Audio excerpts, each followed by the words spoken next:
আমার আপনার দয়ার নবী মায়ার নবী মদিনাতুল মুনাওয়ারাতে আরাম ফরমা তশরিফ ফরমা রয়েছেন। আমার আল্লাহ পরওয়ারদিগারে আলম খাল্লাকে কায়নাত গায়েব থেকে আওয়াজ দান করলেন সিদরাতুল মুনতাহার মাকি ফরিস্তাদের সর্দার यानी जिब्रील आमीन। हजरते जिब्रील आमीन के अल्लाह डाक दिलेन, रे जिब्रील देरी करिस ना, ताड़ाताड़ी सिदरा छेड़े दे और जा आमार पैगाम निये चले जा आमार हाबिबुल्लाह पैगम्बर नबीर दरबारे আমি আল্লাহর পয়গামখানা গিয়ে বলে আয়। হযরতে জিবরিল আমিন জানতে চাইলেন, মাওলা এমন কি আপনার পয়গাম আছে যেটা আপনার বন্ধুর নিকটে আমাকে পৌঁছাতে হবে? আল্লাহ আমি রেডি আছি, আমি তৈরি আছি। আল্লাহ আপনি শুধু অর্ডার করে দেন, আপনি বলে দেন আমি নাজিল হয়ে যাব। আল্লাহ পাক গায়েব থেকে জানিয়ে দিলেন, এ জিবরিল যা আমার বন্ধুকে এটা পয়গাম দিয়ে আয়। জিবরিল শুনে নিলেন, মুহূর্তের মধ্যে 1 সেকেন্ডও লাগবে না রে বাবা। চোখের পলক মারতে যত টাইম লাগে তার চাইতেও দ্রুত বেগে তার চাইতেও তাড়াতাড়ি করে হযরতে জিবরিল আমিন দুনিয়াতে নাজিল হয়ে গেলেন মদিনা শরীফে। হাজীগণ দেখে এসছেন নিজের চোখে, আমরা কেতাবে পড়েছি, অনেকে অনেক কেতাবে দেখেছেন। মদিনা শরীফে আল্লাহর নবীর কদম মোবারকের দিকে আজও একটা দরজা কাটা আছে, যেই দরজার নাম কেতাবে লেখা আছে বাবে জিবরিল। বাবে জিবরিল, বাব শব্দের অর্থ হলো দরজা। ওই দরজা দিয়ে হযরতে জিবরিল আমিন আমার নবীর দরবারে আকাদ্দাসে পদার্পণ ঘটালেন। আল্লাহর নবীর দরবারে জিবরিল প্রবেশ করলেন। আমার নবী তাশরিফ ফরমা। আল্লাহর নবীকে হযরতে জিবরিল আমিন সালাম জানাতে লাগলেন, আসসালাতু ওয়াসসালামু আলাইকা ইয়া রাসূলুল্লাহ, আসসালাতু ওয়াসসালামু আলাইকা ইয়া হাবিবাল্লাহ। নবী গো, আমি জিবরিলের সালাম খানা কবুল করেন ইয়া রাসূলুল্লাহ। জিবরিলের সালাম আমার নবী কবুল করে নিলেন। আল্লাহর নবী ডাক দিয়ে জিজ্ঞেস করতে লাগলেন, জিবরিল বলো কি খবর? হযরতে জিবরিল আমিন বলতে লাগলেন, ইয়া রাসূলুল্লাহ, ইয়া হাবিবাল্লাহ, নবী গো আপনাকে আর চিন্তা করা লাগবে না, আর আপনাকে চিন্তা ভাবনা করতে হবে না।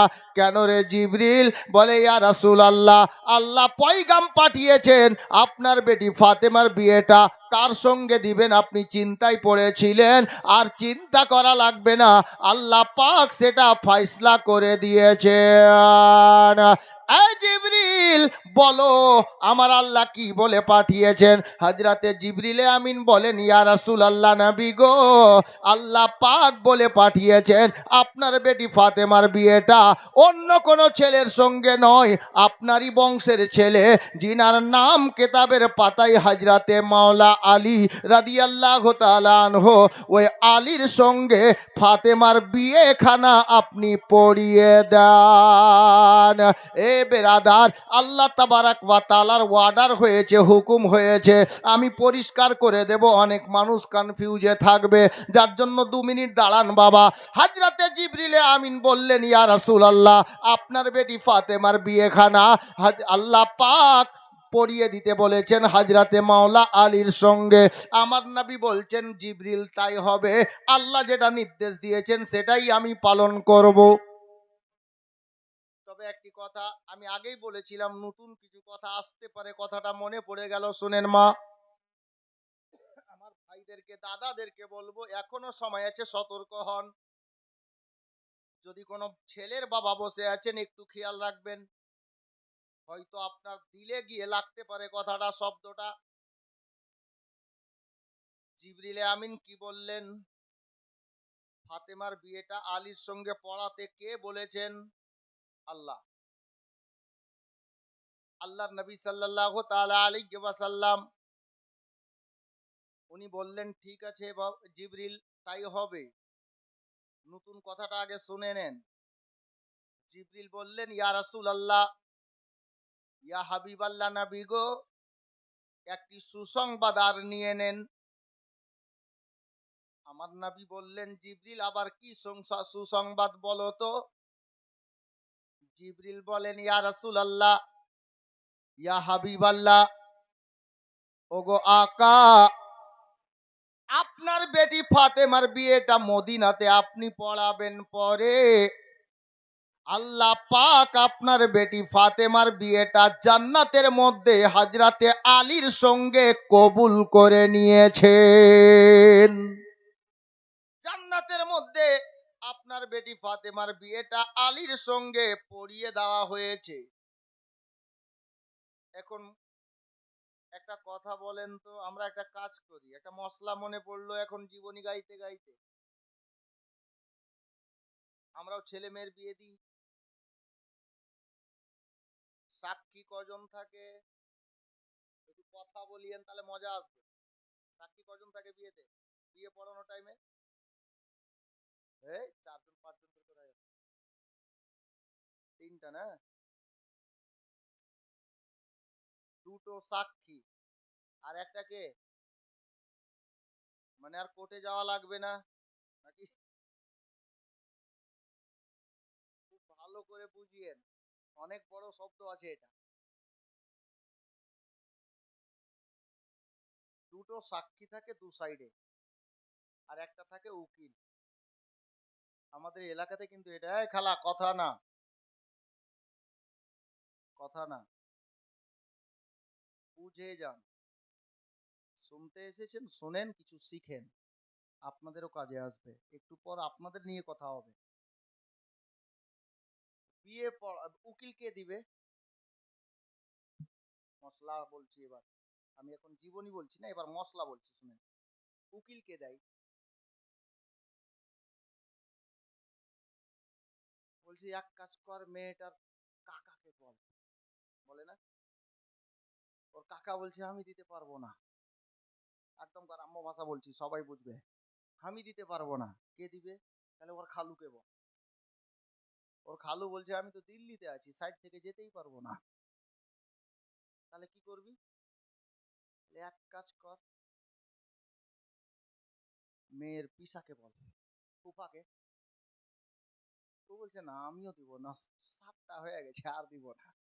মানে যটা লোককে বললো না। শেষে খোঁজ করতে করতে একটা চাচা রিস্তা সম্পর্ক গ্রামেরই রেডি করলো, উকিল হলো। আর বিয়ে পড়ানোর পর বেটির বাপের যা খরচ হয় হয়, উকিলের বাড়ি যখন যাই তখন যখনই ঢুকে 12,000 নিয়ে বেরোয়, ঠিক না? উকিল বাপ, ঠিক না জি? আচ্ছা, এটা কোন মৌলানা বলেছিল যে চাচাকে উকিল দিতে হবে, নালে খালুকে দিতে হবে? আর ওটা তোমার উকিল বাপ হইলো, কে বলেছিল?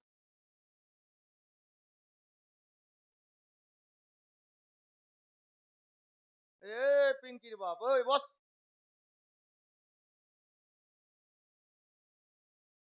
উকিল যেই লোকটা দেয় ওটাই হলো মেন সাক্ষী। ওই যে সাইডে দুটা লোক সাক্ষী থাকে না, এদের কোনো ভ্যালু নেই, এদের কোনো ভ্যালু নেই, দাম নেই এদের। এদের দাম কতক্ষণ? ইমাম সাহেব ওখানে যাবে, খাতায় লিখার পর উকিল যে লোকটা দেবে, উকিল মানে সাক্ষী, উকিল বাপ না। বুঝে যাও কথাটা, উকিল মানে সাক্ষী, উকিল বাপ না রে ভাই। উকিল নাম ঠিকানা লিখে ওকে পাঠালো, ওই উকিল যাবে মেয়েটার কাছে, মেয়েটা ছেলেটাকে স্বামী হিসাবে কবুল করছে কিনা, বিয়ে পড়ানোর হুকুম দিচ্ছে কিনা, উকিলকে বলবে যে হ্যাঁ আমি দিলাম। এবার মজলিসে এসে এই দুটা লোক এসে বলবে যে না, মেয়েটা এই লোকটাকে বলেছে, উকিলটাকে বলেছে যে বিয়ে পড়ানোর হুকুম দিলাম, আমরা শুনেছি। এই দুটো লোকের কাজ তখন শেষ, এই দুটো সাক্ষীর কাজ তখন শেষ। আর যে লোকটা উকিল মেন সাক্ষী, ওই লোকটার কাজ কখন শেষ হবে? ইমাম সাহেব ছেলেটার সামনে এই আপনার কি বলে ওই উকিলটাকে বসাবে, বসিয়ে যেটাকে ইজাব কবুল বলে, অমুকের মেয়ে এত টাকা দেনমোহর ধার্য করে তোমার সঙ্গে বিয়ে পড়ালাম শরীয়ত অনুযায়ী, এত টাকা দেনমোহর নগদে তুমি মেয়েটাকে স্ত্রী হিসাবে কবুল করছো? ছেলেটা বলল, হ্যাঁ আলহামদুলিল্লাহ কাবিল, তো আমি কবুল করলাম। 3বার বলল, লোকজন সবাই শুনলেন, সাক্ষীর কাজ শেষ, উকিলটার কাজ শেষ। মানে তারপরে ওই উকিল বাপ না, ওটা তোমার চাচা হলো, ওটা আলাক কথা। উকিলের কাজ যতক্ষণ বিয়ে পড়ানো হয়নি অতক্ষণ। বুঝে গেছেন? জি। উকিল মানে সাক্ষী, মেন সাক্ষী ওটাই। যে কোনো লোক উকিল দিতে পারে। আপনার বোনের বিয়ে হচ্ছে, আপনি বড় দাদা আছেন, উকিল দিতে পারেন। বুঝতে পারলেন? উকিল মানে সাক্ষী, উকিল বাপ নয়। আপনি উকিল বাপ আর বেটি হিসাবে চলাফেরা করছেন, এটা মহব্বত, দুনিয়াবি একটা প্যার মহব্বত যেটা বলে। হ্যাঁ, বড়কে বড়র মতো শ্রদ্ধা দিতে হবে, করতে হবে, স্নেহ দিতে হবে, ভালোবাসা দিতে হবে, ভালো কথা। আপনি চলেন, নিষেধ করছি না, আপনি বাপ বেটি হিসাবে চলবেন, তাতে গুনাহ নেই। আমি এটাও পরিষ্কার করছি, তাতে গুনাহ নেই, আপনি চলেন, ভালো কথা। কিন্তু বাপ, উকিল মানে উকিল বাপ নয়, উকিল মানে সাক্ষী। আচ্ছা, এখন কথা হচ্ছে, মা ফাতেমার সঙ্গে আলীর বিয়ে পড়ানোর হুকুম হলো আল্লাহর তরফ থেকে। জিবরিল কি বললেন? ইয়া রাসূলুল্লাহ, আপনার বেটি ফাতেমার বিয়ে আল্লাহ জান্নাতে কবুল করে নিয়েছেন, জান্নাতে বিয়ে পড়ানো হয়ে গেছে, দুনিয়াতে পরে কবুল হয়ে গেছে। এবার প্রশ্ন যাচ্ছে কি, যে আমাদের দুনিয়াবি মা বোনদের বিয়েতে, ছেলেদের বিয়েতে উকিল একটা আর সাক্ষী আর দুটা নিয়ে 3টা সাক্ষী ধরেন। তো ফাতেমার বিয়ের সাক্ষী কজন ছিল?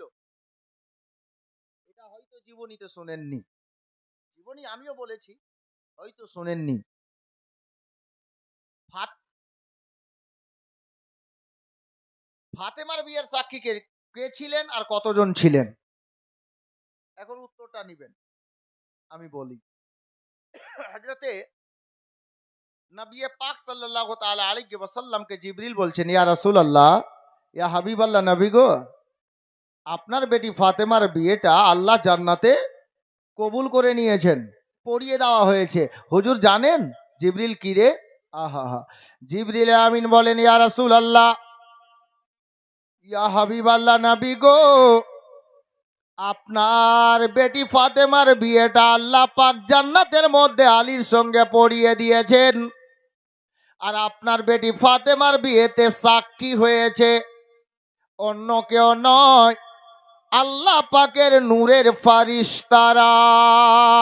ফাতেমার বিয়ের সাক্ষী ফারিস্তারা হয়েছেন, তবে একটা নয়, দুইটা নয়, কেতাব লিখো, কেতাবের পাতায় লিপিবদ্ধ করেছেন ফাতেমার বিয়ের সাক্ষী যত ফারিস্তা হয়েছেন বাবা। হযরতে জিবরিল আমিন আমার নবীকে ডাক দিয়ে বলেন, ইয়া রাসূলুল্লাহ, আপনার বেটি ফাতেমার বিয়েতে যত ফারিস্তা সাক্ষী হয়েছে তাদের গিনতি হলো এটা, যে 40,000 ফারিস্তা ফাতেমার বিয়ের সাক্ষী হয়েছে। দুনিয়াতে বিয়ে পরে হচ্ছে, ফাতেমার বিয়ে জান্নাতে আগে পড়িয়ে দেওয়া হয়েছে আল্লাহর হুকুমে। আল্লাহ আল্লাহ। আল্লাহর নবী আলীকে ডেকে পাঠালেন। আলী কাছে এলো, ইয়া রাসূলুল্লাহ, আমার মা বাবা আপনার কদম তলে কুরবান। হুজুর বলুন।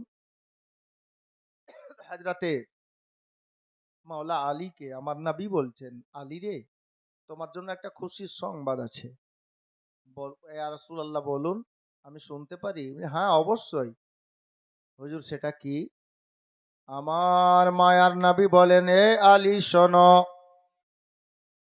তোমার জন্য খুশির খবর হলো এটা, আল্লাহর হুকুম হয়েছে, আল্লাহর হুকুমে আমার বেটি ফাতেমার বিয়েটা তোমার সঙ্গে আমি পড়াবো। হযরতে আলী রাজি হয়ে গেলেন।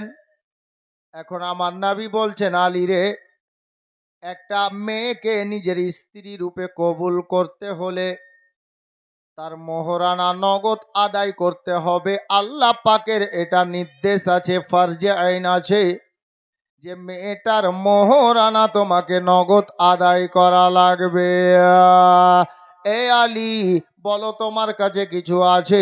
টাকা পয়সা কিছু আছে রে, যে টাকাটা দিয়ে ফাতেমার বিয়ের মোহরানা তুমি আদায় করবে। হযরতে আলী ডাক দিয়ে বলেন, ইয়া রাসূলুল্লাহ, ইয়া হাবিবাল্লাহ, নবী গো, আমি আলীর নিকটে আমার কাছে একটা দিনার বা দিরহাম কোনো টাকা বা পয়সা নাই। আমার নবী বললেন, আলী রে, তাহলে বিয়েটা কি করে পড়ানো যাবে? মোহরানা নগদ লাগবে রে বাবা।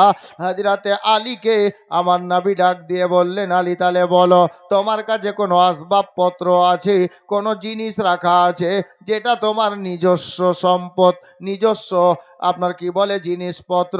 হযরতে আলী একই বাক্যে সাড়া দিয়ে বললেন, ইয়া রাসূলুল্লাহ, আমার নিকটে ওই মতো কোনো জিনিসপত্র নেই, তবে তিনখানা জিনিস আছে। কি আছে আলী বলো? ইয়া রাসূলুল্লাহ, আমার নিকটে আছে একটা গায়ের জেরা, হাতের একটা ঢাল, আর হাতে যেই জুলফিকার তালোয়ার থাকে, এই তিনখানা জিনিস আমার নিজস্ব আছে। বাকি মদিনাতে আমার কোনো জিনিস নিজস্ব নাই, আমার নিকটে কোনো টাকা পয়সাও নয়। আমার নবী ডাক দিলেন, আলী রে, হাতে ঢাল দরকার আছে, হাতে তালোয়ার দরকার আছে যুদ্ধ করার জন্য, তবে গায়ে জেরা যদি না থাকে যুদ্ধ করা যাবে। আলী, একটা কাজ করো আলী, তোমার গায়ের জেরাটা মদিনার বাজারে নিয়ে যাও, ওটাকে বিক্রি করে দাও, আর বিক্রি করে যে টাকাটা পাওয়া যাবে, যে পয়সাটা পাওয়া যাবে, ওই টাকা এনে ফাতেমার বিয়ের মোহরানা তুমি আদায় করে নেবে। যাও, জেরাটা বিক্রি করে দাও। হযরতে আলী তাই করলেন, জেরাটা হাতে নিয়ে গেলেন মদিনার বাজারে। অবশেষে জেরাটা বিক্রি হয়েছিল সন্ধ্যার টাইমে। হযরতে সাইয়েদনা ওসমানে গনি রাদিয়াল্লাহু তাআলা আনহু মুঁহ মাঙ্গা দাম দিয়েছিলেন, কিমাত লাগিয়েছিলেন, মূল্য দিয়েছিলেন, পকেটে হাত ভরে যত বেরিয়েছিল স্বইচ্ছায় দিয়ে দিয়েছিলেন। হযরতে আলী গনি, গনি শব্দের অর্থ হলো মালদার, পয়সাওয়ালা। ওই টাকা এনে আমার নবী পাকের দরবারে পেশ করলেন। মওলা আলী, এখানে অনেকটা লম্বা ঘটনা ছিল বাপ, আমি কেটে দিলাম, বলে বলে কাটবো, বুঝতে পারবেন। হযরতে আলীর ওই টাকা বা ওই পয়সাগুলো নিয়ে আমার নবী ওই মোহরানার মধ্যে থেকে কিছু টাকা হযরতে বেলালকে দিলেন। বেলাল, তুমি যাও একটু মদিনার বাজারে, আর এই পয়সা দিয়ে তুমি খেজুর কিনে আনো। কিছু অল্প খেজুর কিনে আনা হলো। খেজুরটাকে সামনে রেখে আল্লাহর নবী সাল্লাল্লাহু আলাইহি ওয়াসাল্লাম হযরতে আলীর সঙ্গে ফাতেমার বিয়ে পড়িয়ে দিলেন মসজিদে নববী শরীফের মধ্যে। আমার নবী নিজেই বিয়ে পড়ালেন। আর বিয়ে পড়ানো হয়ে গেল, আমার নবী খুতবা পড়লেন আর দোয়া করে দিলেন। আর ওই যে খেজুর রাখা ছিল, ওই যে প্লেটে করে, তস্তে করে, ওই প্লেটটার ব্যাপারে আমার নবী বললেন, সাহাবীরা তোমরা একটা কাজ করো, এই খেজুরগুলোকে নিজেদের মধ্যে বন্টন করে খেয়ে নাও, এটা ফাতেমার বিয়ের খানা। দুটা একটা করে খেজুর পাওয়া গেল। আর আমাদের মধ্যে দেখবেন, বিয়ের বাড়িতে বিয়ে নিয়ে যখন গেল ছেলে পক্ষ, যদি একটু মাংস 19-20 হয়ে গেল রে ভাই, অনেক বাড়িতে তো ঝগড়াই লেগে যাচ্ছে যে আমার এত বড় বড় মাস্টার ডাক্তার বন্ধু এসছে, আর আপনি মাংসর পিস এত ছোট করেছেন, বিয়াই মান সম্মানটা থাকবে? আরে ভাই, তোমার বন্ধু আছে মাস্টার ডাক্তার, তোমার বিয়ের কে হলো? হ্যাঁ, তোমার বিয়ে দাওয়াত করেছিল না তুমি করেছো?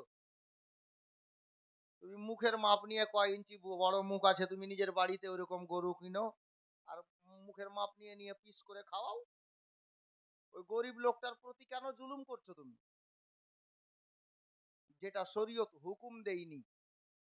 বেরাদার, যেই সমস্ত ছেলের বাবা যৌতুক নেন, মেয়ের বাবাকে চাপ দিয়ে 2 লাখ টাকা দিয়ে ছেলেকে বিক্রি করেন, 3 লাখ টাকা নিয়ে ছেলেকে বিক্রি করেন, সাবধান হন। শরীয়ত এটা হুকুম দেয়নি বাপ। মেয়ের বাবা যদি স্বইচ্ছায় নিজের জামাইকে, বেটিকে গোটা সম্পত্তি লিখে দেয়, কোনো অসুবিধা নেই। আর আপনি চাপ দিয়ে যদি 100টা টাকাও নেন, একটা টাকাও নেন, তাহলে ওটা শরীয়তের দৃষ্টিতে নিষিদ্ধ, চলবে না। আগে বাড়ি। এখন মা বোনদেরকে বলবো, অনেক মায়ের স্বামী গরিব আছে, অনেক বোনের স্বামী গরিব আছে, একটু খেয়াল করবেন। আল্লাহর নবী যদি একবার ইশারা করতেন, তো উহুদের পাহাড় মোটামুটি এতটা বড় আছে, 2.5-3 কিলোমিটার শুধু লম্বা আছে। আমি নিজে দেখে এসেছি মদিনা শরীফে উহুদ পাহাড়। আর এই পাহাড়টাকে বলা হয় জান্নাতি পাহাড়। জান্নাতের মধ্যে এই উহুদ পাহাড় থাকবে। মদিনাতে যিনারা গিয়েছেন, হজ করেছেন বা উমরা করেছেন, দেখেছেন নিশ্চয়। উহুদ পাহাড়কে যদি আমার নবী ইশারা করে দিতেন, তো গোটা পাহাড় সোনা হয়ে যেত। কিন্তু আমার নবী নিজের বেটি জান্নাত রানীর বিয়ে কার সঙ্গে দিলেন? বিয়ে পড়ানো হলো, খুতবা হলো, সিদনি তাবারুক বিতরণ হলো, অবশেষে আমার নবী ডাক দিচ্ছেন, আলী। আলী দাঁড়িয়ে বলছেন, লাব্বাইক ইয়া রাসূলুল্লাহ, প্রেজেন্ট ইয়া রাসূলুল্লাহ, আপনি হুকুম করেন, আমি আলী রেডি আছি। আমার আপনার দয়ার নবী, মায়ার নবী ডাক দিয়ে বলেন, আলী রে, তোমার বিবি ফাতেমা আমার তত্ত্বাবধানে এতদিন ছিল, কিন্তু এ ফাতেমা আমার বেটি, এখন তোমার তত্ত্বাবধানে দিয়ে দিয়েছি। এ ফাতেমার সারতাজ, অভিভাবক গার্জেন্ট হয়ে গেলে তুমি। আমি বাবা হিসাবে, নবী হিসাবে তোমাকে নির্দেশ দিচ্ছি রে আলী, তুমি নিজের জীবন সঙ্গিনী জান্নাত রানী ফাতেমাকে এবার নিজের বাড়িতে নিয়ে যাও। মা বোনেরা, জওয়ান ভাইয়েরা, গায়ের লোম দাঁড়িয়ে যাবে বাবা। হযরতে আলী দাঁড়িয়ে গেছেন আর কাকতি মিনতি স্বরে বলছেন, ইয়া রাসূলুল্লাহ, ইয়া হাবিবাল্লাহ, নবী গো, আপনি আমার বিবি ফাতেমাকে, আমার জীবন সঙ্গিনী, আমার অর্ধাঙ্গিনী ফাতেমাকে আমার বাড়িতে নিয়ে যেতে বলছেন। ইয়া রাসূলুল্লাহ, আমি কোন বাড়িতে নিয়ে যাব নবী গো? এ মদিনাতে আমার বাড়ি থাকা তো দূরের কথা, আমার পা রাখার মতো নিজস্ব কোনো জায়গা নয়। ইয়া রাসূলুল্লাহ, মাঝে মধ্যে আপনার নির্দেশে, আপনার হুকুমে, আপনার অর্ডারে, আপনার হুজরা মোবারকার মধ্যে খেজুরের পাতা দিয়ে তৈরি করা চাটাই আপনার কদমের দিকে বিছিয়ে মাঝে মধ্যে আমি আরাম করি। আর নবী গো, এখন কোন বাড়িতে ফাতেমাকে আমি নিয়ে যাব? এতটা বলা ছিল বাবা। নবীর মহাব্বতকারী সাহাবী হযরতে গেরামি মাহফিলে বসেছিলেন। মসজিদে নববী শরীফের মধ্যে কিছু সাহাবী যিনারা বসেছিলেন বাবা, ইনাদের মধ্যে একজন সাহাবী দাঁড়িয়ে গেছেন, যিনার নাম কেতাবে লেখা আছে হযরতে হারসা বিন নওমান আনসারী রাদিয়াল্লাহু তাআলা আনহু। উনি দাঁড়িয়ে ডাক দিয়ে বলেন, ইয়া রাসূলুল্লাহ, ইয়া হাবিবাল্লাহ, ফিদাকা আবি ওয়া উম্মি, আমার মা বাবা আপনার কদম তলে কুরবান। ইয়া রাসূলুল্লাহ, যদি আপনার নির্দেশ পাই, তাহলে আমি হারসা বিন নওমান আনসারী দুটি কথা বলতে চাই। আমার মায়ার নবী বললেন, হারসা রে, কি বলতে চাও বাবা, তুমি বলো। হারসা বিন নওমান আনসারী বলে উঠলেন, ইয়া রাসূলুল্লাহ, ইয়া হাবিবাল্লাহ, নবী গো, মদিনাতে আমার দুটা বাড়ি আছে। একটা বাড়িতে নিজের বিবি বাল বাচ্চা নিয়ে বসবাস করি ইয়া রাসূলুল্লাহ, অপর বাড়িটা গেটে তালা দিয়ে বন্ধ করে রেখেছি। তবে নবী গো, আমি এখন যে দৃশ্যখানা দেখলাম, যদি আপনার নির্দেশ পাওয়া যায়, আমার ওই খালি বাড়িটা, জমি জায়গা সহ আমার বাড়িখানাকে আপনার মহাব্বতে, আপনার ভালোবাসাতে, আপনার বেটি জামাই আলীকে দান করতে চাই। ইয়া রাসূলুল্লাহ, যদি নির্দেশ হয় তাহলে আমি সেটা দান করে দিই। আমার নবী মুচকি হাসি দিলেন। এ বেরাদার, হযরতে মাওলা আলীর মোহাব্বত দেখেন, নবী পাকের আওলাদের ভালোবাসা দেখেন। হযরতে হারসা বিন নওমান আনসারী দৌড় লাগালেন বাড়িতে গেলেন, গেটের তালার চাবিটা নিয়ে এসে আমার মায়ার নবীর হস্ত মোবারকে দিয়ে দিলেন। ইয়া রাসূলুল্লাহ, আজকের পর থেকে এ বাড়ির মালিক আর আমি থাকলাম না, আপনার বেটি আর জামাই মাওলা আলীকে আমি স্বইচ্ছায় এই বাড়িটা দান করে দিলাম। আল্লাহর প্রিয় পয়গম্বর, নবীদের সর্দার হযরতে সাইয়্যিদানা নবী পাক সাল্লাল্লাহু তাআলা আলাইহি ওয়াসাল্লাম ডাক দিয়ে আলীর হাতে চাবিটা ধরিয়ে দিলেন, আলী নাও বাবা, তোমাদের বাড়ি হয়ে গেছে, যাও তোমার বিবিকে সঙ্গে করে নিয়ে নিজের বাড়িতে নিজের জীবন কাটাও। এ বেরাদার, আল্লাহর প্রিয় পয়গম্বরের দাস্ত বসি করে নিয়ে, কদম বসি করে নিয়ে বাবা হযরতে মাওলা আলী ফাতেমাকে নিয়ে নিজের বাড়িতে চলে গেলেন। বাড়িটা বেশি দূরে নয় বাবা, মসজিদে নববী শরীফ থেকে প্রায় 3 থেকে 400 মিটার দূরে, কাছাকাছিতে এই বাড়িটা। আজও জায়গাটা আছে। আমি গুনাহগার দেখে এসছি, জিয়ারত করে এসছি, কিন্তু এখন বাড়ি রূপে নয় বাপ। হযরতে গেরামি আল্লাহর প্রিয় নবীর প্রিয় বেটি জান্নাত রানী নবী নন্দিনী হযরতে মাওলা আলীর অর্ধাঙ্গিনী হয়ে গেছেন। আলী ফাতেমার হাতখানা ধরে বাবা নবীর বাড়ি থেকে নিজের বাড়িতে নিয়ে চলে গেলেন ফাতেমাকে। বাড়ির গিয়ে জীবন আরম্ভ হলো। কিন্তু বেরাদার মা বোনেরা, এবার জওয়ান ভাইদেরকে বলবো একটু শুনেন। অনেক ভাই এরকম আছে, একটা মেয়ের বিয়ে হলো, উদাহরণটা খেয়াল করিয়েন। দুনিয়ার মালিককে আল্লাহ, আপনাকে আমাকে বানিয়েছেন কে আল্লাহ, দিন কে করে আল্লাহ, রাত কে করে আল্লাহ। আল্লাহর হুকুম ছাড়া গাছের পাতাও নড়ে না। কিন্তু দেখেন, একটা ছেলের সঙ্গে একটা মেয়ের বিয়ে হলো, 10 বছর বিয়ে হওয়া হলো, পরপর 3টা সন্তান হয়েছে, কন্যা সন্তান, মেয়ে হয়েছে। কিছু বাড়িতে দেখবেন, যদি একটা মেয়ের পেট থেকে পরপর 3টা মেয়ে হয়ে গেছে, স্বামীটাকে দেখবেন বউটাকে মারে, দেখতে পারে না। ভাই তুমি নাদান আছো, বড়া বুঝদিল লোক না, একদম অবুঝ লোক আছো, দিলে দয়া নেই মায়া নেই, তোমাকে খবরই নাই তোমার বাড়িতে আল্লাহ রহমত পাঠিয়েছে। এ বেরাদার, আল্লাহর নবী সাল্লাল্লাহু তাআলা আলাইহি ওয়াসাল্লামের হায়াতে জিন্দেগিতে মক্কা নগরীতে একটা রেওয়াজ ছিল বাবা, আপনার কি বলে, জিন্দা বেটি কবরে দাফন করা। কিন্তু জানেন, যেই লোকটা বেশি দাফন করতো ওই লোকটার নাম দাহিয়া কালবি। আমি ঘটনা গোটা বলবো না। দাহিয়া কালবি নিজের ভুল বেশ বুঝতে পেরেছিল, 71 থেকে 72টা মেয়েকে দাফন করেছিল। কিন্তু শেষে যে মেয়েটাকে দাফন করেছিল ওটা অন্য কেউ নয়, নিজেরই মেয়ে ছিল।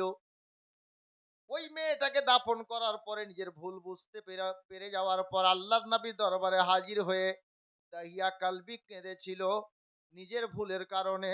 আল্লাহর নবী সাল্লাল্লাহু তাআলা আলাইহি ওয়াসাল্লাম আল্লাহর নিকটে দোয়া করেছিলেন, দাহিয়া কালবি কলমা পড়ে মুসলমান হয়ে সাহাবী হয়েছিলেন।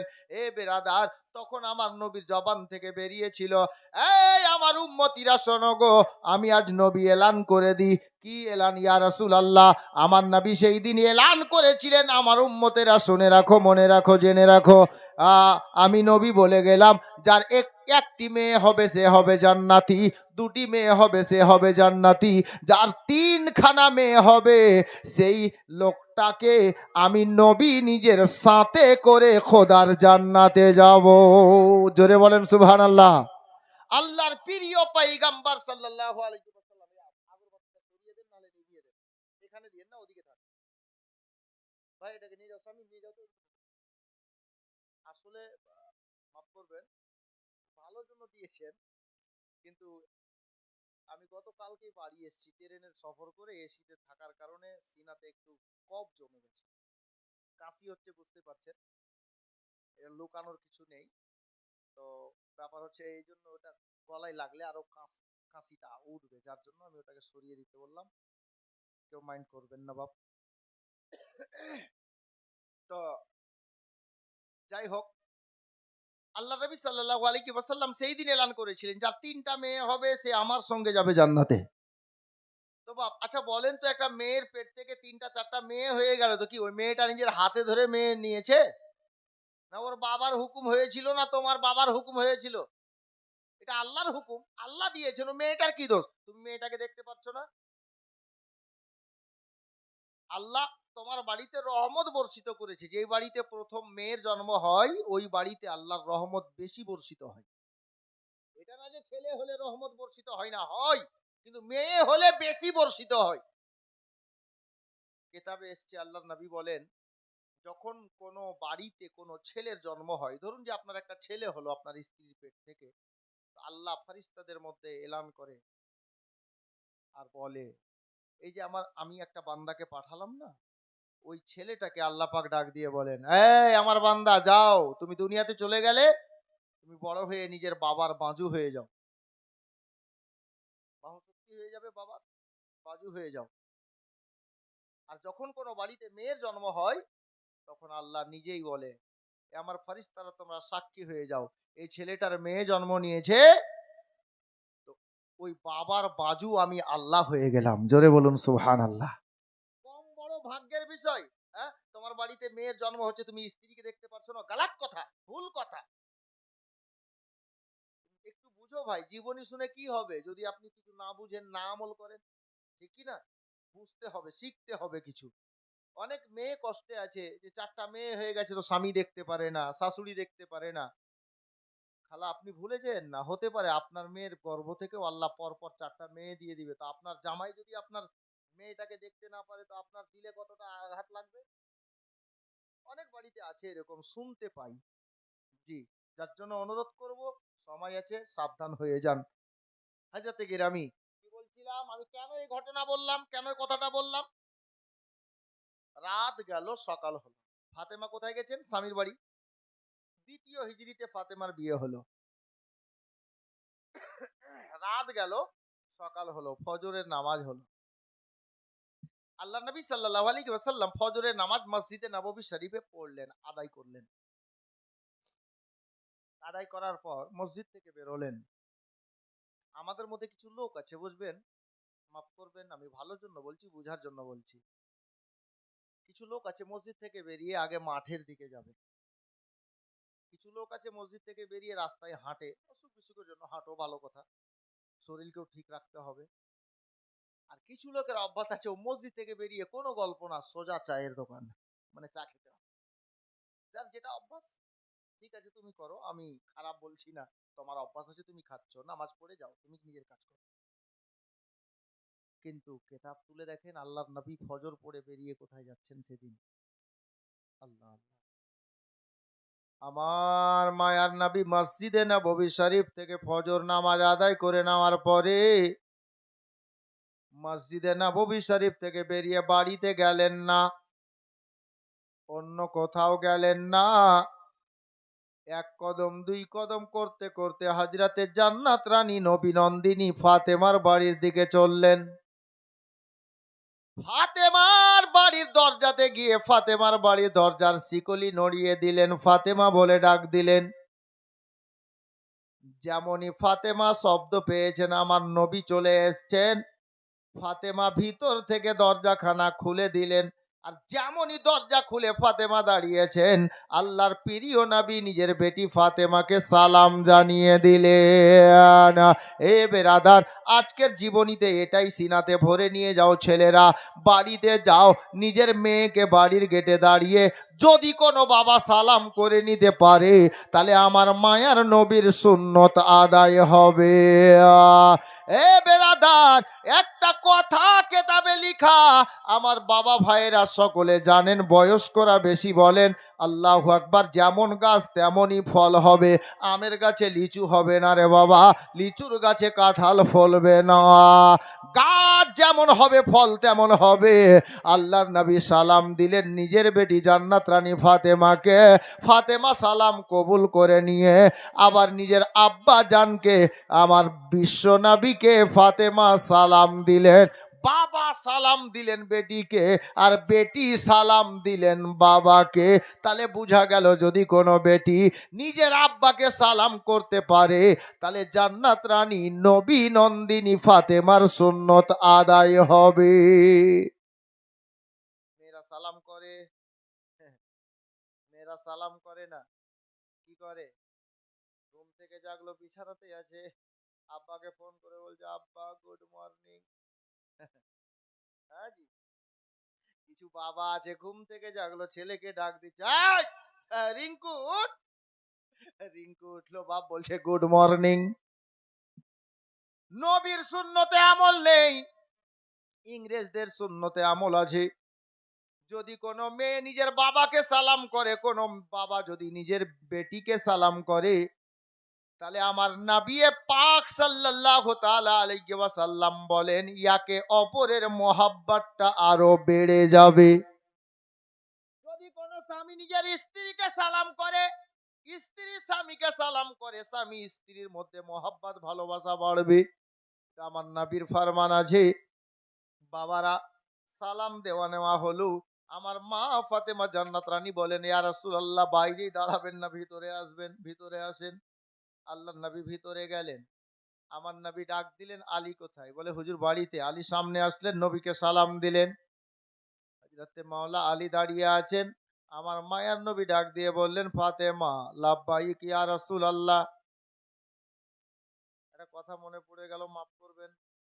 কিছু মেয়ে আছে বাপকে বাপ বলে না, আমরা বাঙালি না, বাপকে বাপ বলে না। ওর মা বলছে, তোর বাপ আছে না গেল দেখ তোরে কালিয়াটা কিনে গে, তেল শেষ হয়ে গেছে, তেল আনতে বল। তো বলবে না, বাপ বলে না, যাতে হে হাম্মাও কি কইছে। দুনিয়ার রেওয়াজ বড় কঠিন রে ভাই। হ্যাঁ, কিছু ছেলে এরকম আছে। মাপ চাইছি, আমি আগেই বলছি, যদি কেউ আছো সাবধান হও। আমাদের রেওয়াজ এগুলো হয়ে গেছে, আমরা চলার দোষে মার খাচ্ছি, চলার দোষে ক্ষতি হচ্ছে। জি। হাজরাতে ফাতেমা, ফাতেমাকে ডাক দিলেন কে? আমার নবী। বেটি ফাতেমা লাব্বাইক ইয়া রাসূলুল্লাহ। ফাতেমা আমার নবীকে আব্বা কম বলতেন। এবার আপনি বলবেন যে কি বলতেন তাহলে? আমাদের মতোই বলতেন, জি না, আমার নবীকে ফাতেমা বেশিরভাগ টাইম ইয়া রাসূলুল্লাহ বলে ডাকতেন, ইয়া হাবিবাল্লাহ বলে ডাকতেন। আল্লাহু আকবার। আল্লাহর শ্রেষ্ঠ পয়গম্বর, নবীদের নবী, নবীদের ইমাম, আশরাফুল আম্বিয়া, বেশিরভাগ ইয়া রাসূলুল্লাহ বলে ডাকতেন। অনেক সময় আব্বা জান, আব্বা হুজুর বলে ডাকতেন, কিন্তু বেশিরভাগ কেতাবে এসছে বেশিরভাগ ইয়া রাসূলুল্লাহ বলে ডাকতেন। হযরতে ফাতেমা বলছেন, লাব্বাইক ইয়া রাসূলুল্লাহ, বলুন। আমার মায়ার নবী বলেন, ফাতেমা একটু পানির ব্যবস্থা করো। ফাতেমা বাড়ির মধ্যে গেলেন, রুমের মধ্যে গেলেন, একটা লোটাই করে ঘটিতে করে এক ঘটি পানি আনলেন। বাবা মা বোনেরা গো, আল্লাহর নবীর হস্ত মোবারকে দান করলেন পানিটা। আমার নবী পানিটা নিলেন, জমিনে রেখে দিয়ে নিজের হাতের কবজি পর্যন্ত দুইখানা কবজি মোবারক পানিতে ডুবিয়ে দিলেন। আর তুলে নেওয়ার পরে আলী ফাতেমাকে এই মতো এক জায়গায় দাঁড় করিয়ে দিলেন। দাঁড় করিয়ে দেওয়ার পরে বাবা অর্ধেকটা পানি হযরতে সাইয়্যিদানা মাওলা আলী রাদিয়াল্লাহু তাআলা আনহুর বাজুতে, শরীরে, সিনাতে ছিটিয়ে দিলেন। আর অর্ধেকটা পানি হযরতে ফাতেমার সিনা মোবারকে ছিটিয়ে দিলেন, আপনার উনার দেহ মোবারকে ছিটিয়ে দিলেন। আর ডাক দিয়ে বলেন, ফাতেমা তুমি চিন্তা করিও না বেটি, তুমি কোনো চিন্তা ভাবনা করবে না। হযরতে ফাতেমা বলেন, ইয়া রাসূলুল্লাহ আমি কিসের চিন্তা করব? বলে, বেটি রে তুমি এটা ভাবিও না যে আমি তোমার আব্বা তোমার বিয়েটা কোন ছেলের সঙ্গে দিয়েছি। এ বেটি ফাতেমা, আমার বংশের মধ্যে যেটা সর্বশ্রেষ্ঠ একটা উচ্চ আপনার কি বলে সচরিত্রের ছেলে ছিল, আমি ওই ছেলেটার সঙ্গে তোমার বিয়ে দিয়েছি। ফাতেমা বিয়েটা এমনি দিনই রে, আমি আল্লাহর হুকুমে তোমার বিয়েটা আলীর সঙ্গে পড়িয়েছি। ফাতেমা বললেন, আব্বা হুজুর চিন্তা করবেন না, আমার চুল পরিমাণে কোনো দুঃখ নেই, কোনো আপনার কি বলে আফসোস নেই। আল্লাহ যেটা হুকুম দিয়েছেন পালন করেছেন, আমি এতে খুশি আছি। এ বেরাদার, এবার কথাটাকে পরিষ্কার করে দিই, শুনেন বাপ। কি জানেন? ফাতেমা আলীর সম্পর্কে কে হয় জানেন? অনেকে জানেন। নবীর আব্বারা ক ভাই? যদিও এটা জীবনের হিস্সা না, বোঝানোর জন্য বলছি, জীবনের অংশ না এটা কথা। নবীর আব্বারা আমাদের আহলে সুন্নাত ওয়াল জামাতের মতে বেশিরভাগ রাইটারের মত হলো 10 ভাই। কেউ 11ও লিখেছে, কেউ 12 লিখেছে, কেউ একটা লেখক আবার 13টাও লিখেছে, আল্লাহ বেশি জানে।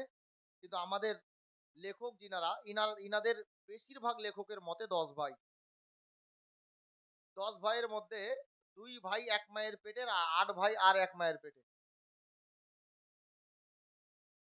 তো হাজরাতে নবী পাকের আব্বার নাম হাজরাতে আব্দুল্লাহ।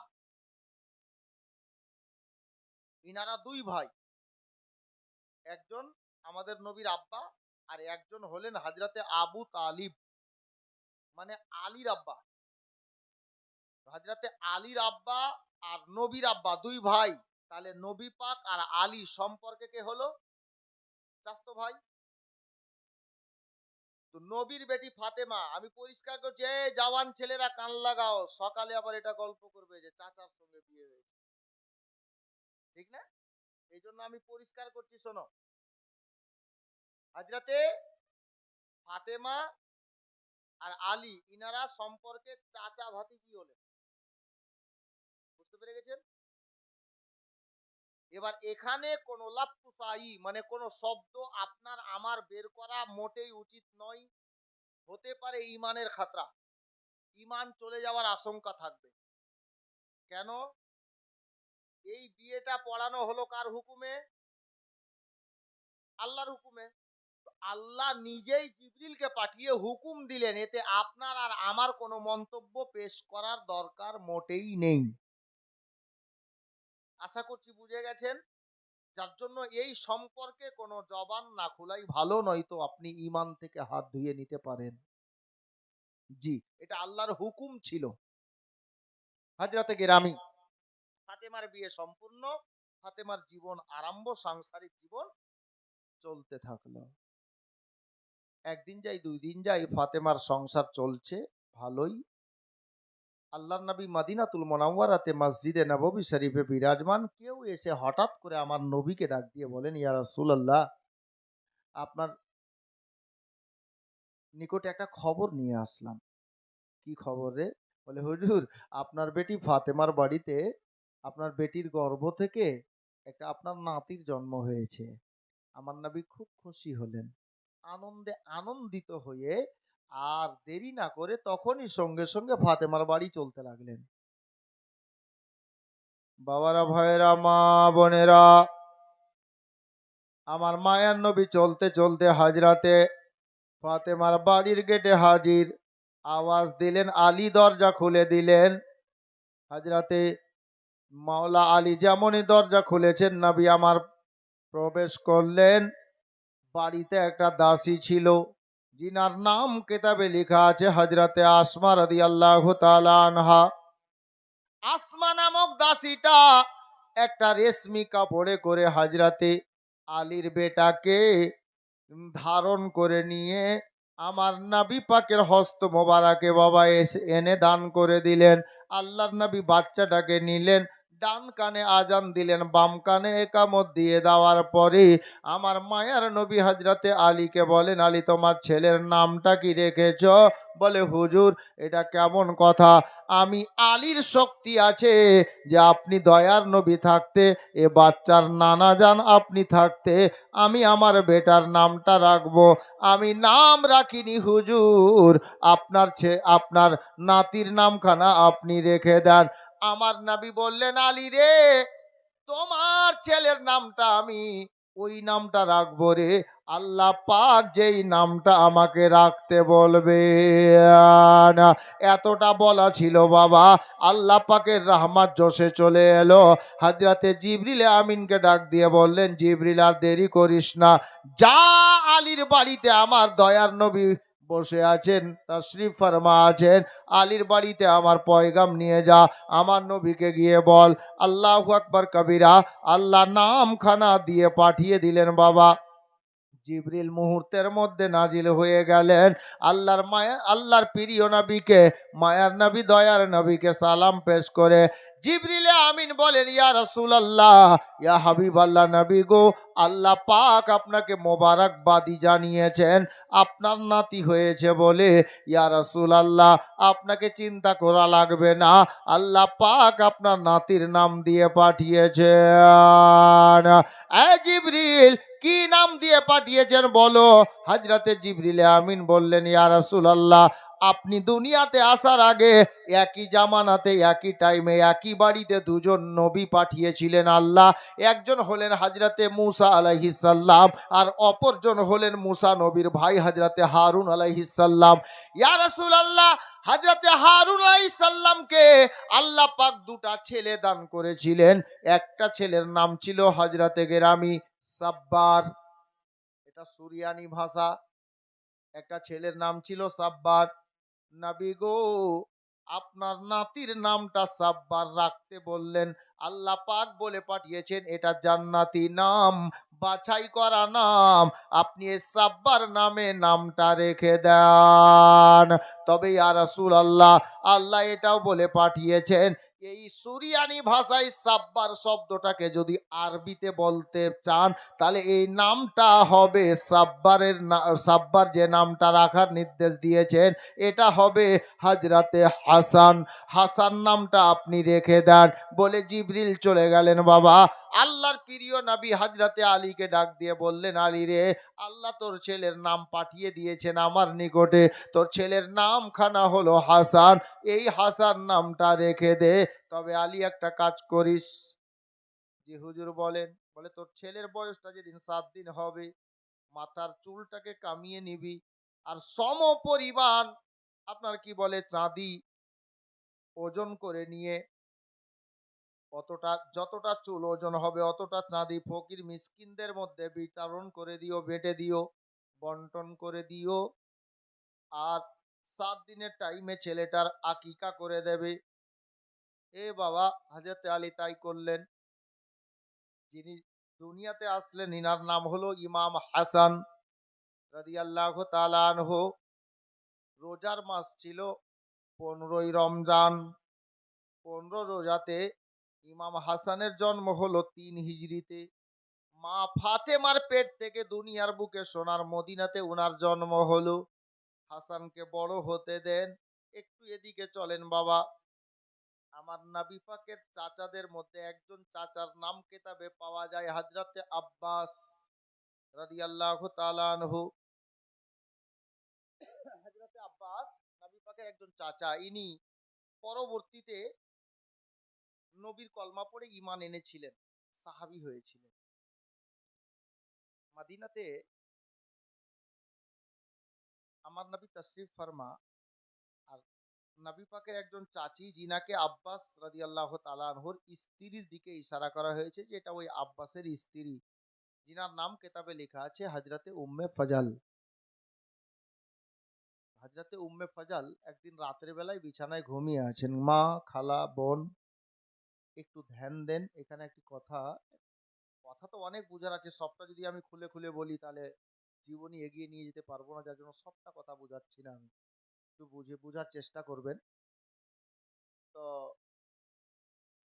অনেক স্বপ্ন আছে যার মানে বেরোয়, সব স্বপ্ন সবার কাছে বলতে নেই, এটা খেয়াল রাখবেন। মানে আমাদের মা বোনদের একটা নিয়ম আছে, ও কি স্বপ্ন দেখলো সকালে উঠবে যখন, ঝাড় দিতে দিতে গোটা পাড়ার লোক জেনে যাবে যে হ্যাঁ অমুকের মা আজকে এটা স্বপ্ন দেখে আছে। ঠিক কি না? সব স্বপ্ন সবাইকে বলতে হয় না, অনেক স্বপ্নের মানে বেরোয়। বেশিরভাগ স্বপ্ন তো শয়তানের চক্রান্তে হয়, কিন্তু অনেক স্বপ্নের মানে বেরোয়। শুধু মেয়েদেরকে না, ছেলেদেরকেও বলছি, সব স্বপ্ন সবার কাছে বলতে নেই বাপ। জি। এই ভাই, এই ঝাকাসির বাপ, যদি ভালো না লাগে বাড়ি যা, সময় নষ্ট করিস না, অন্য লোককে ডিস্টার্ব দিস না। ঠিক? আমি গাল দিচ্ছি না আর কোনো কথা এরকম বলছি না যেটা তোরা বুঝতে পারবি না। আমি আলাদা টাইপের ছেলে। আমার 5টা লোক ভালো। যদি 5টা লোক মন দিয়ে শুনে তো ওটাই ভালো। আমি 2 ঘন্টা ওদেরকে শোনাবো, কাজে লাগবে। যদি ভালো না লাগে ভাই, তো জোর করে তো কাউকে বসিয়ে রাখা যাবে না। ইসলাম এটা শিক্ষা দেয়নি আমাদেরকে। আর যদি কোনো কথা বলতেই হয় আস্তে করে বলো, যেন এখানে না আসে। ঠিক? আশা করছি বুঝে গেছো। তবে এখানকার মা বোনগুলো ভালো বুঝতে পারছে। কথা কম বলছে। এখন এই বাচ্চা কটা কথা বেশি বলছে। কথা বলিস না বাপ, একটু দাঁড়া। আমি বুঝতে পারছি এদের ঔষধ কি আছে, ওটা আমি বুঝতে পারছি। ওষুধ দিচ্ছি না আমি এই জন্য যে জীবনী গাইবো না গজল বলবো। গজল বললে সবটা চুপ হয়ে যাবে। এটা একটা ব্যাপার আছে। যেহেতু আমি তো আর বাইরের ছেলে না, কালিয়াচক এলাকাতেই বাড়ি। পূর্ণ আলিপুরই জেনি, এমন কোনো পাড়া নেই যেইনি যাইনি। মানে আহলে সুন্নাত ওয়াল জামাতের, এটা আবার বলিয়েন না যে ওদের পাড়াতেও গেছেন নাকি। ঠিক কি না? না বা, সুন্নিদের পাড়া এমন কোনটা পাড়া নেই যে আমি এই এলাকাতে ঢুকিনি। আলহামদুলিল্লাহ, আপনাদের দুয়ার বরকত এখানে জীবনী করার পরে অনেক দিন থেকে লেগে আছে। গতবারও বলছিলেন হুজুর জীবনীর ডেট দেন, খালি নেই, সময় নেই। এটা আপনাদের দুয়ার বরকত যে আমি বাইরে কম যাই, মালদা ডিস্ট্রিক্টে বেশি চলি। তো হাজরাতে গেরামি, যাই হোক কথা বলিস না বাপ, আমি গজল বলবো। তবে 2-4 মিনিট আর একটু 2-4টা কথা শুনো, আমি আগিয়ে নিয়ে যাচ্ছি। কোথায় বলছিলাম, এদেরকে বলতে গিয়ে ভুলে গেলাম। কি বলছিলাম গো তামিম? কি বলছিলাম জি ভাই? হ্যাঁ, কি বলবে যে আমারও মনে নেই, আমি বুঝতে পারছি। তুমি মাইন্ড করিও না। অনেক লোকই শুধু শুনে, শোনার ধ্যানেই থাকে, মনে রাখে না। মনে রাখার চেষ্টা করে, তাহলে কাজে আসবে ইনশাআল্লাহ। হ্যাঁ, যাক, কেউ তো মনে রেখেছে, আলহামদুলিল্লাহ। আমার মনে ছিল মাসিউর, বুঝলা, আমার মনে ছিল, আমি এটা পরীক্ষা নিচ্ছিলাম যে মনে রাখছেন কিনা। হ্যাঁ, মাফ করবেন, অনেক কিছু দেখতেও হয় মাফ।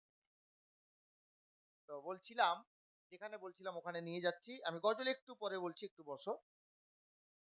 হযরতে সাইয়্যিদানা আব্বাস রাদিয়াল্লাহু তাআলা আনহুর স্ত্রী হযরতে উম্মে ফজল, ইনার কথা বলতে গিয়ে স্বপ্নের কথা বলছিলাম মেয়েদেরকে, যে শুধু মেয়েরা না, ছেলেরাও সব স্বপ্ন সবার কাছে বলতে নেই। স্বপ্ন উনার কাছে বলেন, জিনার কাছে বলে কিছু অর্থ শুনতে পাবেন। জি, যে এটা শয়তানি চক্রান্ত ছিল, না এ স্বপ্নের কোনো অর্থ বা মানে বেরোচ্ছে, এই হলো ব্যাপার। তো আমি বলছিলাম, হাজরাতে উম্মে ফজল নবী পাকের চাচি, উনি একদিন রাতে বিছানায় ঘুমালেন, কাজকর্ম সেরে, ইবাদত বন্দেগী সেরে ঘুমালেন। যেমনই ঘুমটা গভীর হয়েছে, ঘুমটা এসেছে, আল্লাহর হুকুম হলো একটা স্বপ্ন দেখলেন। আর স্বপ্ন যেমন ভেঙেছে, হাজরাতে উম্মে ফজল বিছানা থেকে উঠে বসে গেলেন। শরীরটা থরথর করে কাঁপছে, ভিতরটা কাঁপতেছে। উনি চিন্তায় পড়ে গেছেন, আল্লাহ গো, এত ভয়ানক স্বপ্ন আমি দেখলাম তো দেখলাম কেন? বাড়ির পরিবারের লোকজনদেরকে ডেকে বলতেও পারছেন না, কাউকে শোনাতেও পারছেন না।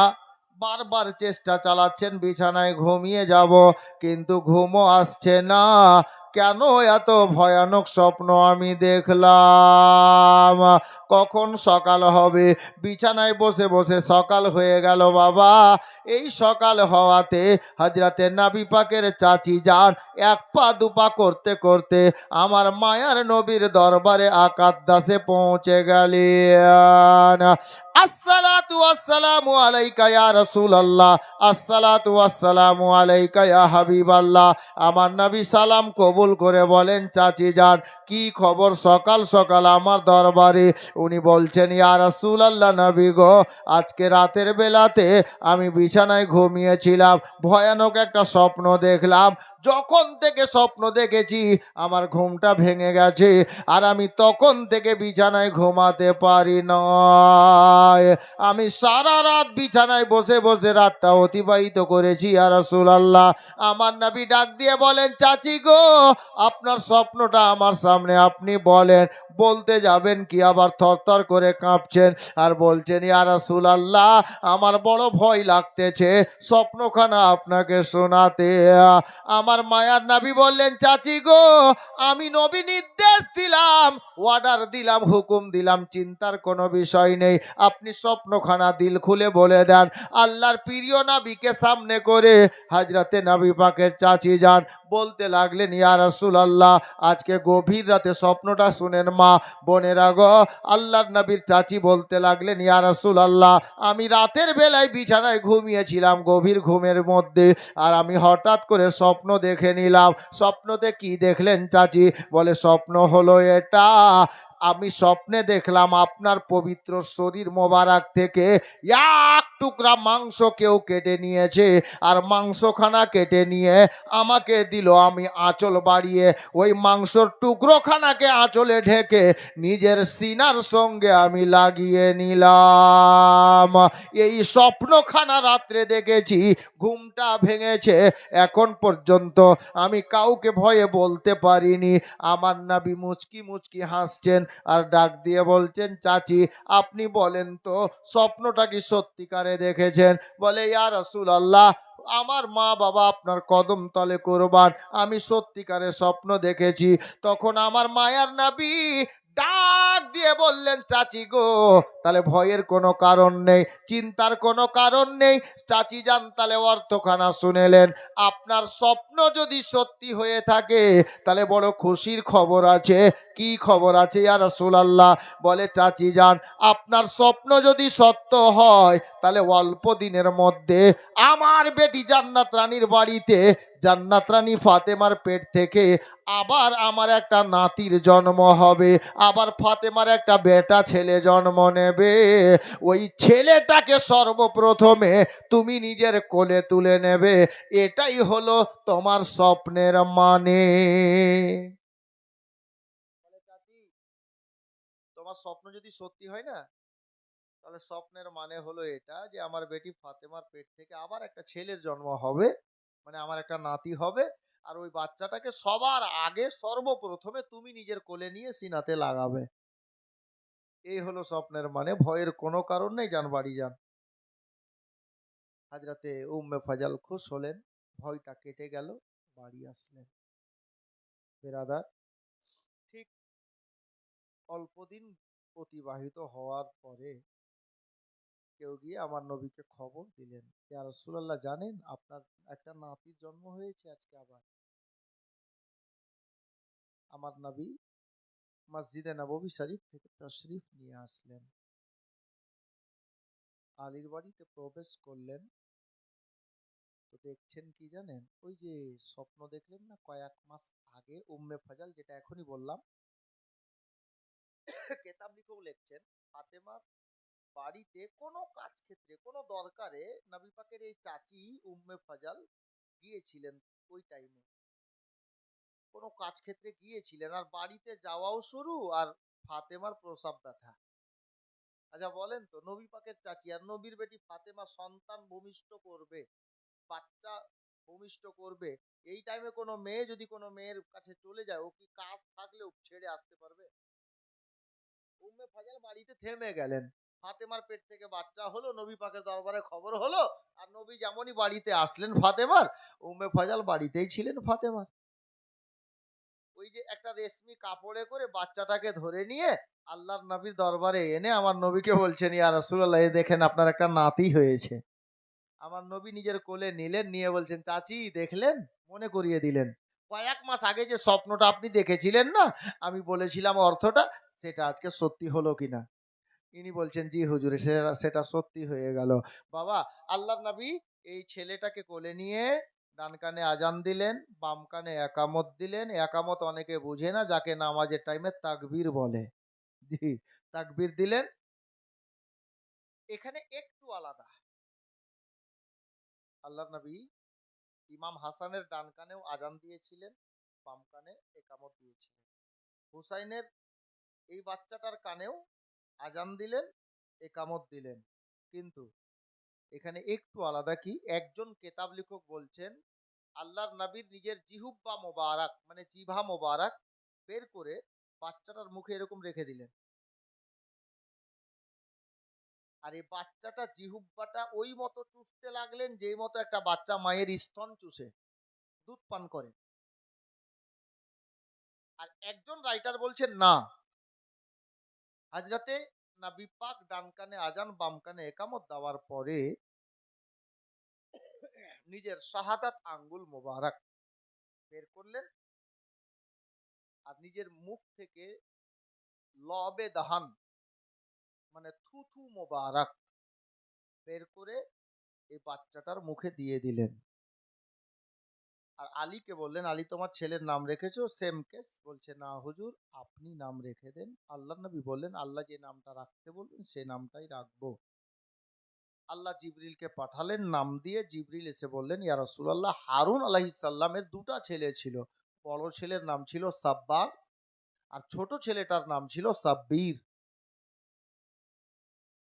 তো এই ছোট ছেলের নামটাও জান্নাতি নাম, আল্লাহ বাছাই করে রেখেছিলেন, এই নামটা আপনি রেখে দেন। সাব্বির শব্দটাকে আরবিতে বললে হুসাইন হবে।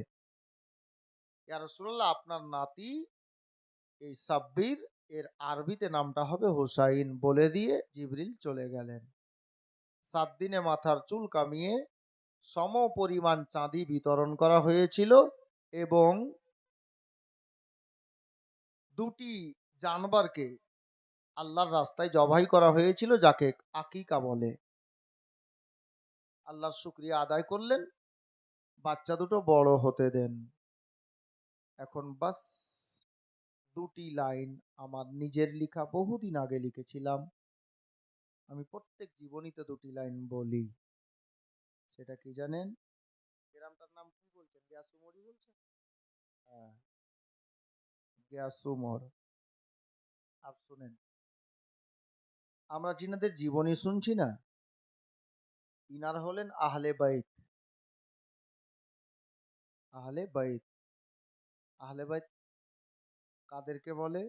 আমার নবী মদিনাতুল মুনাওয়ারাতে একদিন যখন দুনিয়া থেকে বিদায় নেওয়ার আগে এলান করে দিলেন সাহাবীদের মধ্যে, সাহাবীরা শোনো, আমি আর তোমাদের মধ্যে বেশি দিন নেই, দুনিয়া থেকে বিদায় নিয়ে নেব।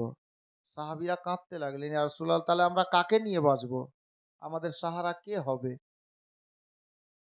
আল্লাহ নবীর একটা নুরানি চাদর ছিল বাপ, ওই চাদর মোবারক ঘাড়ে নিয়ে বসেছিলেন। এহেন অবস্থাতে আল্লাহ নবী ডাক দিলেন, আলী এসো, ফাতেমা তুমিও এসো, হাসান তুমিও এসো, হুসাইন তুমিও এসো। এই চারজনকে চাদরে নিলেন, আর ওই চাদরে আমার নবী সহ 5 জন এরকম ঢেকে নিলেন। আর সাহাবীদের মধ্যে এলান করলেন, এই সাহাবীরা শোনো, আমি দুনিয়া থেকে চলে যাওয়ার পরে তোমরা এদের সঙ্গে মহব্বত করিও। এই 4 জন হলো আমার আহলে বাইত, মানে আমার বংশধর, আমার আওলাদ। এদেরকে যদি ভালোবাসো তো আমি নবীকে ভালোবাসা হবে। সাহাবীদেরকে আমার নবী বললেন, এরা হলেন আহলে বাইত, আমার নবীর বংশধর, নবীর আওলাদের মধ্যে থেকে। তো বাবা, এই আহলে বাইত সম্পর্কে নবী পাকের একজন সাহাবী, জিনার নাম কেতাবে লেখা আছে হযরতে আব্দুল্লাহ ইবনে মাসউদ রাদিয়াল্লাহু তাআলা আন। আব্দুল্লাহ ইবনে মাসউদ বলছেন যে আমার নিকটে আহলে বাইতের সঙ্গে ভালোবাসা করা কিছুক্ষণ, নবীর আওলাদদের সঙ্গে কিছুক্ষণ ভালোবাসা করা, প্রেম করা 1 বৎসর নফল ইবাদত করার চাইতে বেশি উত্তম। কে বললেন? সাহাবী রাসূল জালিলুল কদর সাহাবী হযরতে আব্দুল্লাহ ইবনে মাসউদ। 1 বৎসর নফল ইবাদত ধারাবাহিক আদায় করবেন, যত সওয়াব পাওয়া যাবে তার থেকে বেশি উত্তম। কে বললেন? হযরতে আব্দুল্লাহ ইবনে মাসউদ। আচ্ছা, এই কথাটা শোনার পরে এটা আবার ভাবিয়েন না যে হুজুর তাহলে নামাজ রোজা করে কি করব, খালি একটু ভালোবাসা লিব বাস পার নাকি? না বাপ, নামাজ রোজা কায়েম রাখবেন, নামাজও পড়তে হবে, রোজাও রাখতে হবে, হজও করতে হবে, যাকাতও দিতে হবে। আর আলে নবীকে ভালোবাসেন, সওয়াব বাড়তে থাকবে। জি।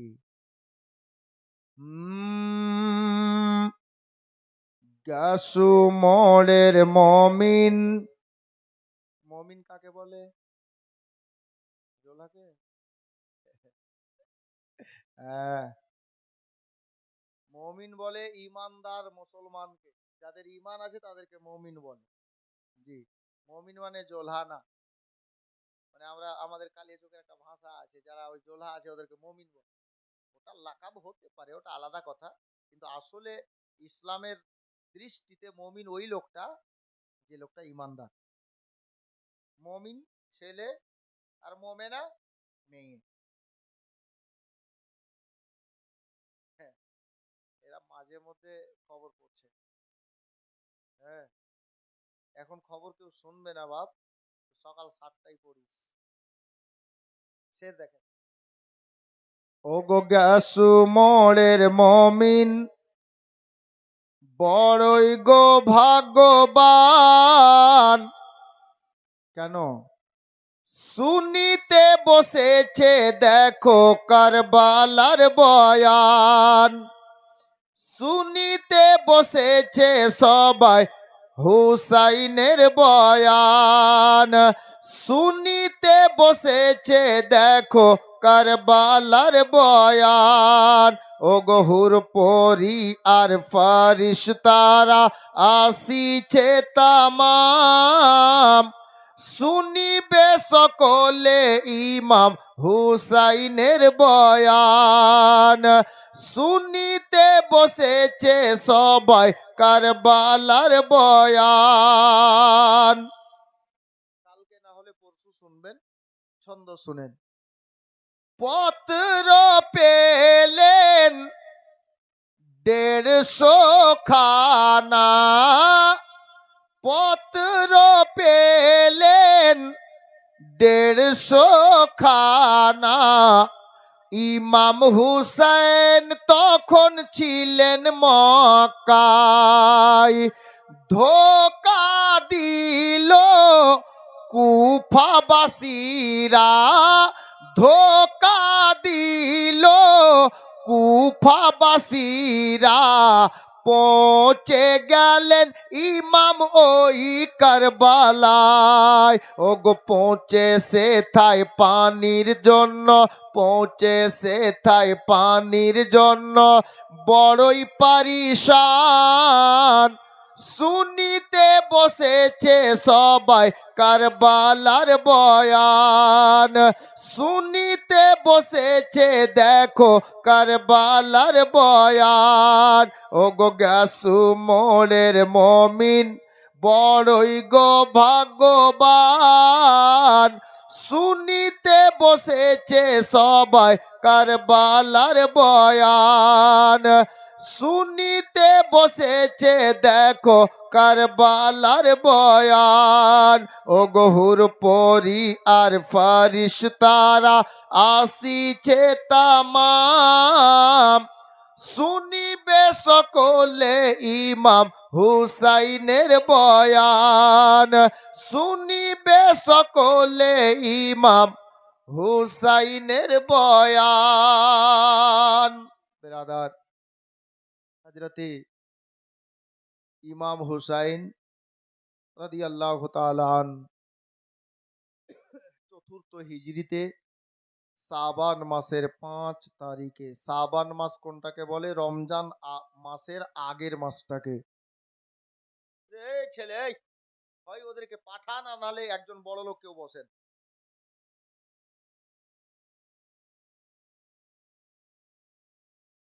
না না, মারতে হবে না, একজন বসে যাও ভাই, মারতে হবে না।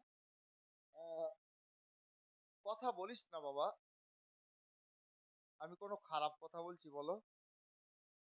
আর যদি বলতে বলো, আমি যদি শুরু হয়ে যাই তো থামতে পারবা তুমি? পারবা না।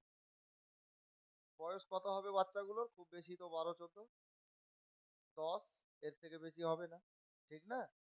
হাতে দেখেন কারো কারো মোবাইল আছে 20,000 টাকা দামের। হুম, একটা বক্তা বেরিয়েছে, ওই ঝাড়খণ্ডী বাবা, নাম শুনেছেন? দেখেননি? ফেসবুকে খুব ঘুরছে, কথাগুলো খারাপ বলে না লোকটা, আমি বলবো ভালো বলে। এই রাজমহলে একটা জালসায় একসঙ্গে ছিলাম, আমি ওকে বলেছিলাম, আমার পরে ওকে মাইক দিল, আমি ওকে বললাম যে हजरत कुछ बोले या ना बोले, वो वाला जरूर बोलिएगा कि इलाका का सब कुकुर सूद गया है, ई कुकुर कहाँ से आ गया। স্টেজে বলেছিলাম, কথাটা বাস্তব বলেছি, খারাপ না। হ্যাঁ, আমাদের জওয়ান ছেলে যদি জিজ্ঞেস করা হয় যে দোসরা কালমা কোনটার নাম জানে না, জি, আমি ছেলেদেরকে বলছি, ভাই, বাবা, তোমরা আমার ছেলের বয়সে, আমি একটাও কোনো খারাপ কথা বলেছি বলো তো? আমি এটাও বলেছি সাথে, যদি ভালো না লাগে বাপ, টাইম নষ্ট না করে বাড়িতে গিয়ে ঘুমাও, আর নাহলে তুমি ফ্রি ফায়ার খেলছো, খেলো। ওই ঝাড়খণ্ডী বাবা আবার বলবে যে কুকুর সুদ গিয়া है, কুকুর কাহা সে আয়া। আমাদের ছেলেরা মোবাইলে শেষ হয়ে গেল। মোবাইল খারাপ জিনিস না, মোবাইল ভালো জিনিস, কিন্তু মোবাইলে শেষ হয়ে গেল, রাস্তায় ঘুরাতে শেষ হয়ে গেল। আফসোস। এই ছেলেগুলো মারলে হবে না তো, এদেরকে বুঝাতে হবে, কারণ এরা আমাদের ভবিষ্যৎ। তো এই গ্রামের মলল সর্দার যারা আছে, এদের পরে এরাই তো কেউ মলল হবে, কেউ সর্দার হবে। এরা আমাদের ভবিষ্যৎ। কিন্তু বাবু, তোমরা যদি এখন থেকে ঠিক না হও, তাহলে সমাজ চালাবে কে? একটু বুঝো, কারণ অতটাও ছোট না যে বুঝতে পারছো না, একটু বুঝো। আসুন, আমি যেখানে গাইছিলাম ওখানে নিয়ে যাচ্ছি। ইমাম হুসাইন। আচ্ছা, আমি একটু আগে বললাম না শ্রাবণ মাস কোনটাকে বলে? ওটা তো আমি বললাম সেই। আচ্ছা, এবার দাঁড়ান, কেউ বলবেন না। মাসিউর তুমি জানো, তুমি বলিও না। শ্রাবণ মাসের আগের মাসটাকে কোন মাস বলে রে? আরবি বল। হাওয়া। আবার হাওয়া। দোসরা কালমা জানিস? জানে না। 2024-এ কোন সিনেমা হিট হয়েছিল বলতো? এটা পারবে কিন্তু বলবে না। মাপ চাইছি আগেই। আমি জানি এগুলো ভাষা লাগবে মানুষকে, আমি বলি না। মুসলমানের ছেলে দোসরা কালমা ইয়াদ নেই, পয়লা কালমা পড়তে গিয়ে ছবার ভাববে যে এটাই বলবো না অন্যটা বলবো। কিন্তু খবর নিয়ে দেখেন 2008-এ কোনটা সিনেমা হিট হয়েছিল ওই ছেলেটার মুখে আছে। আফসোস মুসলমান। মেয়েদের মধ্যেও যদি বলি যে খালা তিসরা কালমা কোনটাকে, কেউ জানে না। আর যদি বলা হয় যে এবার 2026-এ কোনটা ড্রেস হিট হয়েছিল, তো বলবে পাখি জামা। জামার নামও পাখি। হ্যাঁ, এরকমও হচ্ছে এলাকাতে। মানে কালিয়াচকে এদের সঙ্গে দেখা হয় মাঝে মধ্যেই। কয়েকটা বন্ধু আছে কাপড়ের দোকানে। আমাদের জওয়ান ছেলেরা কতটা বিগড়িয়েছে জানো? আফসোস। আমরা ছোট্ট ছিলাম যখন হাফ প্যান্ট পরতাম, তো বাচ্চারা কি করে, বাচ্চারা তো ওরকম হবে, আমরাও করেছি, এখনকার বাচ্চারাও করছে। গাছে উঠবে, কোথায় দৌড়বে, কোথায় পড়বে, উম, পুকুরে গোসল করতে গিয়ে লাফিয়ে লাফিয়ে পড়বে, আমরাও পড়েছি। আর করতে গিয়ে কি হয়, জামা প্যান্ট ছিঁড়ে না, ছিঁড়ে। দাদিকে মাকে দেখতাম ওই 2 টাকা 1 টাকা নিয়ে যেত দর্জি দোকান, চিরাগুলোকে সেলাই করতো। এখন আফসোস। 2025-এ শুনেছিলাম একটা ছেলে বলছিল, বলে মার্কেটে ছিঁড়া প্যান্ট শেষ হয়ে গেছে, বিকে পাওয়া যায়নি। তো একটা ছেলে কি করলো, ভালো প্যান্ট কিনে 1 টাকার বেলেট কিনে বাড়িতে বসে কিনলো, জায়গা জায়গা। আচ্ছা ভাই, বলো তো তুমি মুসলমানের নামে কলঙ্ক কিনা? জামা প্যান্ট চিড়ে গেলে মানুষ সেলাই করতো, আর ভালো প্যান্ট কিনে আবার বেলেট দিয়ে কাটছে, মানে যেন এইগুলো শরীরটা দেখতে পাওয়া যায়। নওজুবিল্লাহ। আর এখন তো কিছু ছেলে, মাপ চাইছি ভাই যদি কেউ এখানে আছো, তো আমি বলার আগে ক্ষমা চাইছি, বলতেও লজ্জা লাগে জানেন। 800 টাকার প্যান্ট কিনলো আর 300 টাকার বেল দিয়ে কষার পরেও প্যান্ট কিন্তু কোমরে থাকছে না, কতটা নামছে এই ভাষাটা আমি বলতে পারলাম না। জি, কিছু ছেলে এরকম। তো মানুষ কাপড় পরে ইজ্জত ঢাকার জন্য, কিছু ছেলে ইজ্জত দেখাচ্ছে টাকা দিয়ে জামা কিনে। আফসোস মুসলমান, তোমার জন্মটা মুসলমানের ঘরে, এটা ভাবিও না যে মেয়েদের পর্দার হুকুম আছে ছেলেদের নেই, ছেলেদেরও পর্দার হুকুম আছে। আমি কিন্তু জীবনীর বাইরে কথা বললাম, এটা মাপ চাইছি আগে। একটু সাবধান হন। চলাফেরার একটা রুলস আছে, ভঙ্গি আছে, ইসলামের তরিকা আছে, এটাকে মেনে চলেন, ইনশাল্লাহ আপনার রুজি রুটিতেও বরকত হবে, ব্যবসা বাণিজ্যতেও বরকত হবে।